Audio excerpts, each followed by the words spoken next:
Aabot sa 311 na mga drivers ang sumailalim sa surprise random drug test sa lungsod ng Baguio, kung saan ito'y pinangunahan ng Philippine Drug Enforcement Agency Cordillera Administrative Region at DOT CAR sa pamamagitan ng nailunsad na Upland Harabas sa naturang lungsod. Sa pangunguna na opisyal na LTO Baguio ay naunang binusisi muna nila ang mga lisensya at kaukulang dokumento ng mga drivers na sasalang sa drug testing, maging ang kanilang minamaneyong mga sakyan tulad ng vehicle registration. Kaugnay nito, sa pamamagitan ng mga tinalagang PDEA chemist ay sinuring maigi ang mga naisumiting mga urine sample na naturang mga drivers ng public utility jeep, taxis at bus drivers sa syudad. Ayon kay PDEA CAR Regional Director 3 Direct Arnold Carion, ang paglulunsad ng Upland Harabas drug test sa mga driver ay napakahalaga, una, upang masiguro ang kaligtasan ng bawat mananakay at makatulong para makaiwas sa anumang road accident sa bawat biyahe.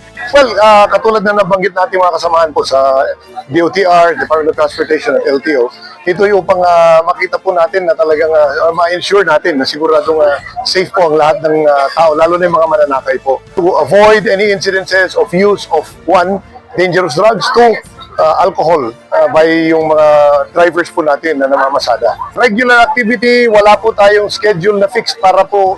The most important part of this kasi is the element of surprise.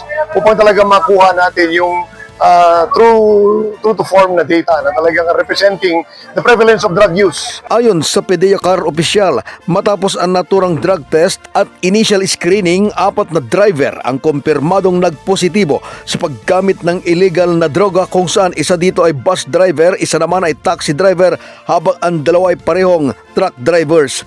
Ayon kay DOT CAR Acting Regional Director 3 Attorney Jose Villacorta, dapat mapatawan ng kaukulang aksyon ng mga driver na nagpositibo, kaya umaapila si Villacorta sa lahat ng driver na laging isaalang-alang ang safety ng kanilang mga pasahero, iwasan ang paggamit ng bawal na gamot para sa kaligtasan ng bawat isa. Siguro nababalitaan din naman natin na meron tayong mga drivers na nahuhulihan ng shabu or nahuhuli sa bypass operation.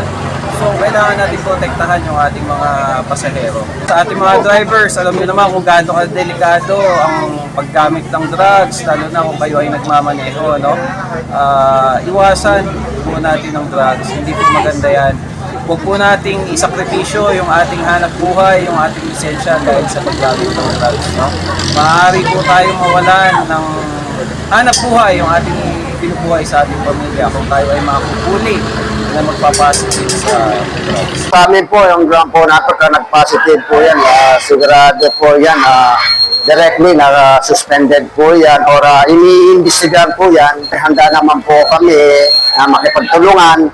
Alas naman po ng mga driver conductor namin at nagpa-drug test po na at nagpauna po ng drug test. Okay lang ba ito para sa inyo? Oo, siyempre. Bakit po, sir? Para safety rin sa mga pasahero. Ayun, okay, sir. Kung sino yung gumagamit talaga. Mula sa Baguio City, kasama si Grace Espino, Fred Rolyoda, para sa mata ng Agila, Northern Luzon, matatag, matapang, matapat.